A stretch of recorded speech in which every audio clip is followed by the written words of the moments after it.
Hey everyone, I'm very excited to sit down with Gregor. Gregor is a watchmaker, and something that I always love to say is that I really like watches and passionate about watches, but mostly I love the story behind, and obviously without watchmaker there's no watches. So I really wanted to sit down with you for 5 minutes just quickly to introduce yourself, and what do you think about having a show like that in Montreal? Having a show in Montreal, or more precisely in Laval, my hometown, of course, it's very exciting.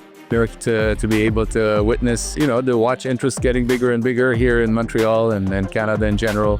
So I guess thank you to the organizers for organizing a watch event. It's always interesting to meet new people, make new connections. Yeah. And can you tell us a little bit about your background? Obviously, as I mentioned, you're a watchmaker. How long time you been doing that? Where did you do your courses? Obviously, being in Laval, I think I remember that you said you did a course in Trois-Rivières, the school in Trois-Rivières. Yes. So I'm a student of the Trois-Rivières National Watchmaking School of Canada. Beautiful. And today, I've made a career at Birks, and I'm head watchmaker at Birks. Okay.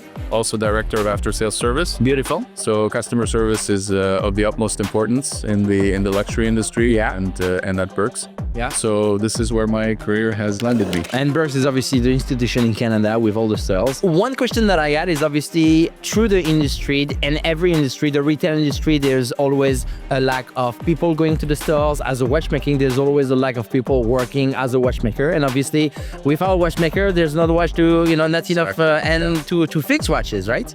So what's you a little bit of feeling of how the industry goes, and what do you think we might need, or what are changes that has to be done or should be done? So for the success of the watch industry as a whole, obviously we do need watchmakers. Yeah. The watchmakers to be able to sell the timepieces, adjust them properly, educate the customers who are purchasing it, and also to maintain these timepieces. A watch is for a lifetime and then some. So if you would like to maintain, keep the history of the watch, it becomes a family heirloom, and when you pass it down, obviously it needs servicing, and you need to bring it to professional watchmakers. Okay. It's a big investment. Yeah. You want to have someone who actually dedicated their life studying these timepieces to be able to service them in the manner that they deserve.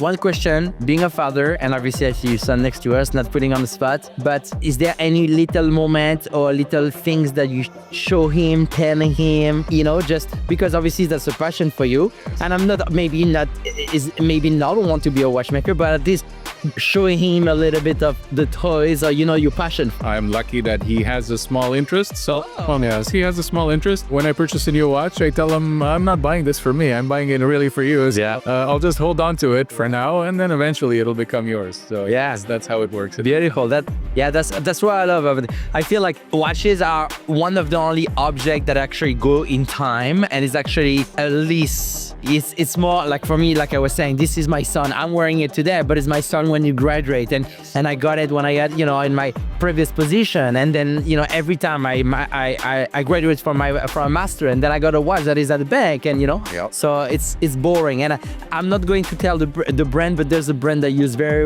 well this Yes. this term. Exactly, I think we all know it, but it's okay. But listen, thank you so much for taking the time. Again, every time that I meet people that I feel like they're passionate within the industry or without the industry, I just love to talk, and I'm a sponge, so I love to learn from people. So thank you again for being here, and My pleasure. we look forward to learn more about the Trois-Rivières School. I heard that they're going through a process. There's going to be a process to improve it, make it better, speak about it, market it to other regions in the country and maybe beyond. So if there's anyone interested in the watchmaking in general, well, I think Trois-Rivières would be a good place to start. That would be amazing. All right, we look forward. And in French and in English. Oh, definitely. That's perfect. Well, in French for now, and soon in English, yes. Amazing. Yes. Amazing. All right, thank you again so much. Thank you, everyone, and make sure to check it out. watchtheender.com/watchmaking, and you can learn a little bit about the movement, about all the different things that I love. It's really a piece of art.